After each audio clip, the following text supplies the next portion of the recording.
চট্টগ্রামে বৃষ্টির তীব্রতা কম থাকায় নগরীর প্রধান সড়কের পানি নেমে গিয়ে অনেকটাই স্বাভাবিক হয়েছে। তবে নগরীর বেশিরভাগ নিচু এলাকায় এখনও পানি জমে থাকায় দুর্ভোগ কাটেনি। চট্টগ্রামের সার্বিক পরিস্থিতির খবর জানাতে যুক্ত হচ্ছেন প্রণবেশ চক্রবর্তী। প্রণবেশ, নগরীতে জলাবদ্ধতা রয়েছে কিনা, বন্যা পরবর্তী কোনো পদক্ষেপ নেওয়া হয়েছে কিনা, এ বিষয়ে জেলা প্রশাসন কি বলছে?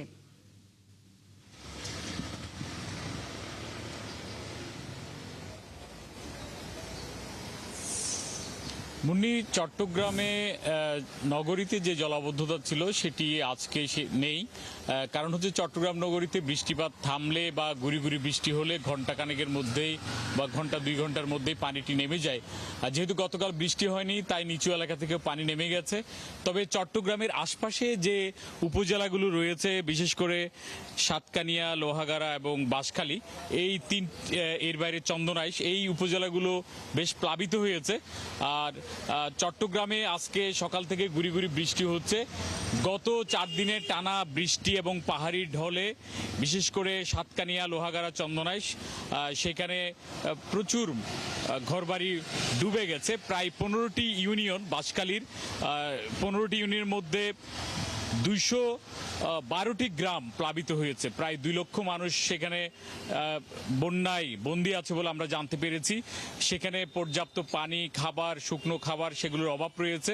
যদিও জেলা প্রশাসন চেষ্টা করছে, এরই মধ্যে এখানকার সিভিল প্রশাসনকে সহযোগিতার জন্য সেনাবাহিনীও মাঠে নেমেছে এবং তারা এখানে যারা দুর্গত জায়গায় রয়েছেন তাদেরকে উদ্ধার, পাশাপাশি খাবার সংস্থান, পানি সরবরাহ করার কাজগুলো তারা সেনাবাহিনী সহায়তা করছে। তারপরও এখনো পর্যন্ত বাঁশখালীর বিভিন্ন জায়গায়, প্রত্যন্ত অঞ্চলে সেখানে ত্রাণ যায়নি বলে অভিযোগ করেছে স্থানীয়রা। সেখানে বিদ্যুৎও নেই বেশ কয়েকটি জায়গায়, এবং সেখানে মোবাইল যে যোগাযোগ সেটিও ব্যাহত হচ্ছে। ফলে পুরো সব যোগাযোগ রক্ষা করা সম্ভব হচ্ছে না।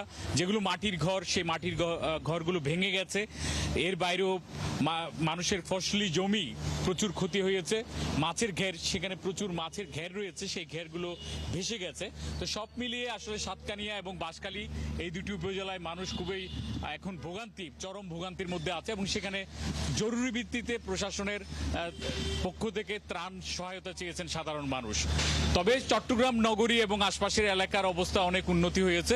তবে এখানে সবচেয়ে বেশি ঝুঁকির বিষয় সেটি হচ্ছে এখন যে পাহাড়ধস, সেই পাহাড়ধসের ঝুঁকি রয়ে গেছে। যেহেতু টানা বৃষ্টিতে পাহাড়গুলো অনেক নরম হয়ে গেছে, বালির পাহাড়, এই কারণে এইখানে পাহাড় থেকে সরে যাওয়ার জন্য যারা ঝুঁকিপূর্ণভাবে বসবাস করছেন তাদেরকে সরে আশ্রয়কেন্দ্রে যাওয়ার জন্য জেলা প্রশাসনের পক্ষ থেকে নির্দেশনা দেওয়া হয়েছে। মুন্নি।